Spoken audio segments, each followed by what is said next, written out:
பாவையின் ரகசியம் அத்தியாயம் 25. நந்தனுக்கு தன் அண்ணனின் நண்பன் ஒருவனை நன்கு தெரிந்திருக்க அவரிடம் தன் மனைவி காணாமல் போய்விட்டால் கண்டுபிடிக்க வேண்டுமென கூறினான். அவளின் மொபைல் சிக்னல் வைத்து கண்டுபிடிக்கலாம் என்று கூறவே நல்ல வேளையாக அஞ்சனா மொபைலை சுவிட்ச் ஆஃப் செய்யாமல் வைத்திருந்தாள். பல மணி நேரமாக ஒரே இடத்திலே சிக்னல் இருக்க அந்த முகவரியை கூறிய நொடியே அங்கு கிளம்பினான் நந்தன். அவர்களின் அலுவலகத்திற்கு சற்று தொலைவில் இருந்த ஒரு பார்க் தான். வெளியே அஞ்சனாவின் ஸ்கூட்டியை கண்டதுமே வேகமாய் உள்ளே செல்ல அவன் நினைத்தது போன்று அங்குதான் இருந்தாள். ஆனால் என்ன, யாரோ ஒருவனின் நெஞ்சில் சாய்ந்து நிற்கவே அவளை முழுதாய் கண்டோமே, அந்த எண்ணம்தான் முதலில் அவனுக்கு. அஞ்சனா, மூச்சு வாங்க அவளை அழைத்தவாறு வியர்த்து விறுவிறுக்க தலைமுடியெல்லாம் கலைந்து இரவெல்லாம் தூங்காததால் வாடிப்போய் வந்து நின்றான். அண்ணனிடமிருந்து விலகியவளோ நந்தனை காண, நான் ஏதோ கோவத்தில் அப்படி பேசிட்டேன், அதுக்காக உடனே நீ என்னை விட்டு போயிடுவியா? நான் இல்லாமல் உன்னால் இருக்க முடியுமா அஞ்சனா? வா, நம்ம வீட்டுக்கு போகலாம் என்றவாறு அவளின் கரத்தினை பற்றினாள். அவளோ ஒரு நொடி கூட எடுத்து வைக்காது அப்படியே நிற்க தங்கையின் மனநிலையை புரிந்து கொண்டான் மகிழன். ஐஸ்வர்யா, வா, நம்ம வீட்டுக்கு போகலாம், உனக்காக தான் அம்மா அப்பா காத்துட்டு இருக்காங்க, வா என அழைத்த மகிழன் அவளின் உடைமைகளை எடுத்துக்கொண்டு கரம் பற்றி அழைத்து சென்றான். அவளும் அண்ணனோடு செல்ல, அஞ்சனா என்ன பண்ற நீ? தன்னை விட்டு இவள் எப்படி செல்லலாம் என்ற நினைப்பில் கேட்க, இவ ஐஸ்வர்யா ஏன் தங்கச்சி, இப்ப இவ ஓம் பொண்டாட்டி இல்லை என கூறிய மகிழன் அங்கிருந்து நகர அண்ணனோடு மனதினை கல்லாக்கி கொண்டு சென்றாள். அஞ்சனா கத்தியவனோ அப்படியே வேதனையோடு கலங்கி முட்டியிட அனைத்தையும் கண்டவாறு அங்கேதான் என்றான் வசந்த். சிறிது நேரம் செல்ல, இங்க பாரு, இப்படியே நீ அழுதுகிட்டு இருந்தா எந்த பிரயோஜனமும் இல்லை. அவ எதுக்காக இங்க வந்தாலோ அது முடிஞ்சு போச்சு. இனி அவ ஐஸ்வர்யாவே அவளோட வாழ்க்கையை வாழ போறா. உனக்கு யார் வேணுமோ நீ தான் முடிவு பண்ணணும் என்க. என்ன சொல்றீங்க நீங்க? என்ன நடக்குதுங்க? அஞ்சனாவுக்கு யாருமே இல்லை தானே, அப்புறம் எப்படி என்று தன் சந்தேகங்களை கேட்க, ஆனந்தியின் கொலை அதனை கண்டுபிடிக்க வந்து அஞ்சனாவாக மாறியது, வேலைக்கு சேர்ந்தது, எதிர்பாராத விதமாக காதல் கொண்டது, உண்மையை கண்டுபிடித்து ஹச்சர் தண்டனை வாங்கி கொடுத்தது, உடனிருந்த காவல் அதிகாரியை பணி நீக்கம் செய்ய வைத்தது, அனைத்தையுமே கூற கேட்ட நந்தனுக்கு அதிர்ச்சியாக இருந்தது. அப்படியென்றால் இந்த 2 வருடமும் தன்னவள் எத்தகைய துயரத்தில் இருந்திருக்கிறாள்? தன் குடும்பத்தார் இருந்தும் இல்லாததை போல் வாழ்க்கை வாழ்வது எத்தகைய வேதனை? தன் அண்ணன் பணத்திற்கு என்னவெல்லாம் செய்திருக்கிறான்? தலையை சுற்றுவது போல் உணர்ந்தான். அஞ்சனா இங்கிருந்த நோக்கம் எதுவாக இருந்தாலும் அவ உன் மேல வச்சிருந்த காதல் உண்மை. அவ உன் மேல உயிரையே வச்சிருந்தா. நீ தான் முதல்ல அவளை காதலிச்சுன்னு நீ நினைக்கலாம், அப்படி இல்லை. அவ உன்னை அவளுக்கே தெரியாம காதலிக்க போய் தான் அன்னைக்கு ஆஃபீஸில் அப்படி எல்லாருனாலையும் உன்னை காப்பாற்ற சொன்னான். இப்போவாவது அவளோட காதலை நீ புரிஞ்சுக்கோ. இப்போ அவள் ஐஸ்வர்யாவா மாறிட்டா, இனி உன்னோட முடிவு தான். இப்போ அவள் எங்கே இருக்க போறா அப்படிங்கிறது இந்த முகவரியில் இருக்கு என கூறி கார்டையும் கொடுத்து விட்டு சென்றான் வசந்த். இரவு நேரம் போல் தன் மகனின் பைக் சத்தம் கேட்டதுமே வழக்கம் போல் வந்த பார்வதி கதவினை திறக்க மகனோடு மகளும் வந்திருக்கவே அதிர்ந்துதான் போனார். ஐயோ, என்னங்க?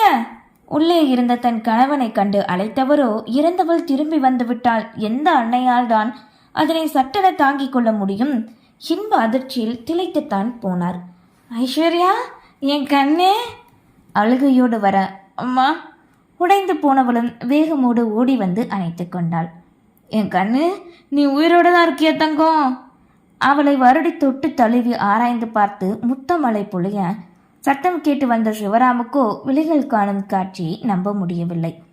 அப்படியே படியில் இடற சுவரை பிடித்து அமர்ந்துவிட, அப்பா என்ற அழைப்போடு தந்தையிடம் ஓடி வந்தாள். என் மக ஐஸ்வர்யா! வார்த்தைகளை கூட தொடுக்க முடியவில்லை, அப்படி ஒரு அழுகையோடு கண்ணீர் சிந்தினார். என்ன மன்னிச்சிருங்க, நான் பெரிய தப்பு பண்ணிட்டேன். உங்களை இந்த நிலைமைக்கு தருணதுக்கு காரணம் நான் தான், சாரிப்பா என்று கண்ணீரோடு மகள் மன்னிப்பு வேண்டவே அந்த வேதனையிலும் கண்ணீரை துடைத்து விட்டார். உள்ள போய் பேசிக்கலாம் வாங்க என்று மகிழன் அவளின் உடைமைகளை எடுத்துக்கொண்டு வர அனைவரும் உள்ளே சென்றனர். பூஜை அறை சென்று திருநீரை எடுத்துக்கொண்டு வந்த பார்வதி குலதெய்வத்தை வேண்டி நன்றி கூறிவிட்டு அவளுக்கு பூசிவிட்டார். பெற்றவர்களின் காலடியில் அமரவே, ஏமா எங்களை விட்டு போன? நீ இறந்ததை நினைச்சு இந்த கையால தானே கொல்லி வச்சேன். என் மக உயிரோட இருக்க 2 வருஷமா காரியம் செஞ்சேனே என்று சிவராம் புலம்ப, என்ன நடக்குது ஐஸ்வர்யா? உண்மையை சொல்லு என்று மகிழன் கேட்கவே நடந்த அனைத்தையுமே கூறினாள். அதனை கேட்ட மகிழனுக்கு ஆத்திரம் தாங்க முடியவில்லை. அப்படியே ருத்ரமூர்த்தியாக நின்றான். ஆனந்தியை கொலை பண்ணியிருக்காங்க, உனக்கு தெரிஞ்சு நீ இவ்வளோ பண்ணியிருக்க, எதுக்காக என்கிட்ட ஒரு வார்த்தை கூட இதை பற்றி சொல்லலை? அண்ணன் நான் ஒருத்தன் எதுக்கு இருக்கேன் சொல்லு. இதில் உங்கள் எல்லாரும் இழுத்து உங்களுக்கு ஏதாவது ஆபத்து வந்தால் என்னால் தாங்கிக்க முடியாது. நான் கூட இப்போ மறைமுகமாக தான் இருந்தேனே தவிர வெளியுலக பார்வைக்கு வசந்த் தான் இதை எல்லாமே பண்ணார். எனக்கு வர ஆத்திரத்துக்கு என்கிட்ட மட்டும் நீ சொல்லியிருந்தேன்னு வையே, அப்போவே கொன்று இருப்பேன். இதுக்காக தான் அண்ணன் நான் தள்ளி இருந்தேன். அவனை கொன்று நீ தண்டனை அனுபவிக்கவா?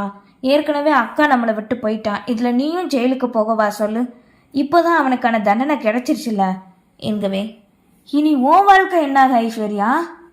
பிரிந்து வந்து விட்டாளே என நினைத்து கேட்க அப்போதுதான் அவளுக்கு திருமணமாகிவிட்டதே பெற்றவர்கள் உணர்ந்தனர்.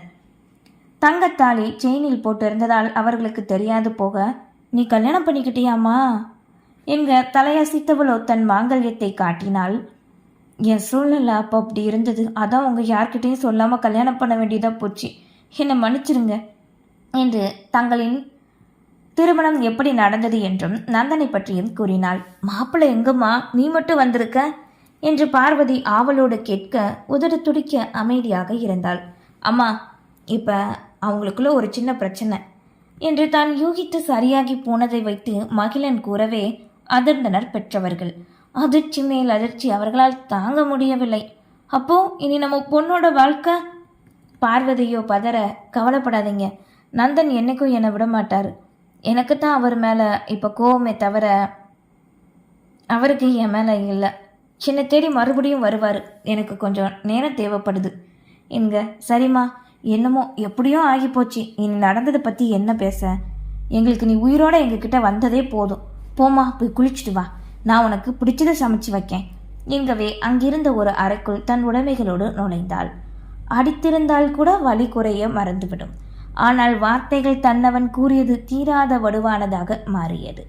தன்னை நம்பவில்லை, காரணம் முழுமையாக கேட்கவில்லை என்ற வருத்தம்தான் அவளை வாட்டியது. அதே நேரம் இங்கே வீட்டிற்கு தனியாக வாடிய தோற்றமாய் நந்தன் வரவே காலில் தான் அமர்ந்திருந்தார் வாசுதேவன். என்னாச்சி, நீ மட்டும் ஏன் தனியா வர? வந்தவனோ அமரக்கூட இல்லை. அதற்குள் கேட்டார் தந்தை.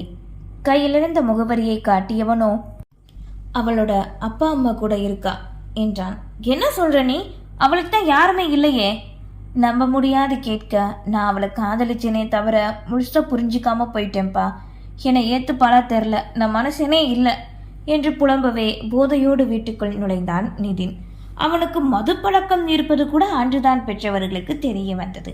டேய், நீ எல்லாம் ஒரு மனுஷன் தானா?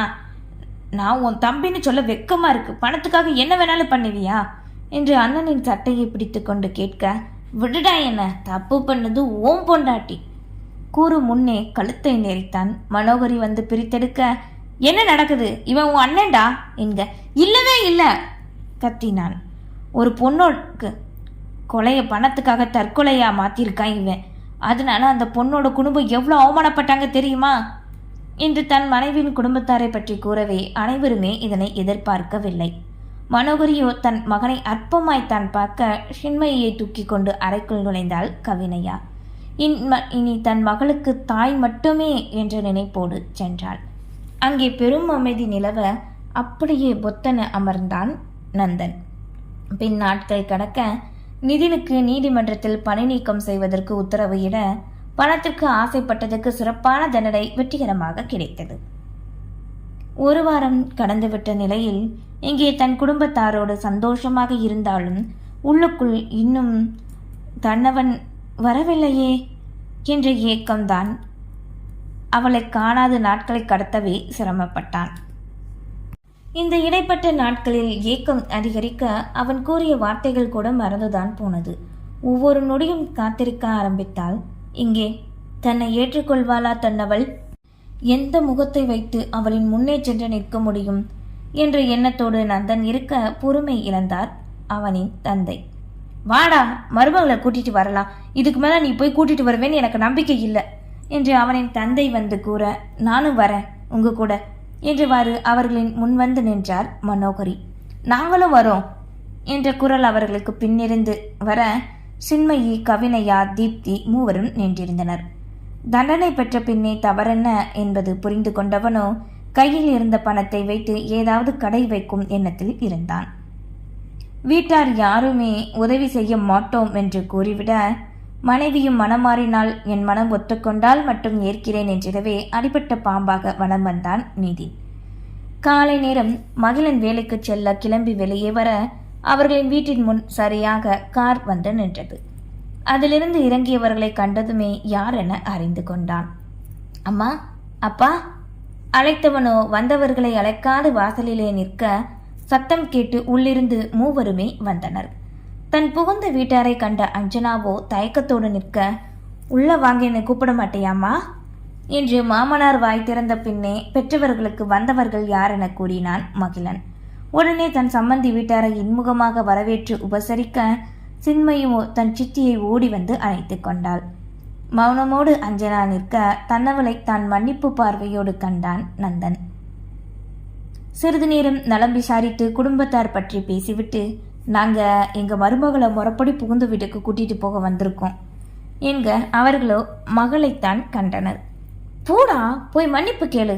வாசுதேவன் கூறவே மனைவியின் அருகில் வந்தவனோ பட்டண தரையில் படுத்து காலிலே விழுந்து விட்டான். அவனின் செய்கையை கண்டு சிறியவர்கள் கிண்டலோடு சிரிக்க, பின் பெரியவர்களும் சிரிக்க ஆரம்பித்தனர். இதுக்கு மேல என்ன சோதிக்காம நம்ம வீட்டுக்கு வந்துரு அஞ்சு, இப்படியே காலம் முழுக்க உன் காலடியிலே இருக்கேன் என்று வெக்கம் விட்டு கூறவே சிரிப்போடு நின்றிருந்தாள். அப்பாடா, என் பொண்டாட்டி சிரிச்சிட்டா, என்னை ஏத்துக்கிட்டா என்று கூச்சலிட்டு கத்தவே தன்னவன் வாயினை மூடவர இறுக்கி அணைத்து கொண்டான். மனமாற இரு குடும்பமும் நீண்ட நாட்களுக்கு பின் மகிழ்ச்சியாய் அதனை கண்டனர்.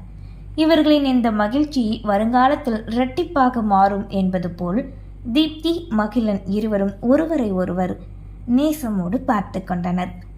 நாட்கள் கடந்து எப்படி 3 வருடங்கள் சென்றதென்றே தெரியவில்லை.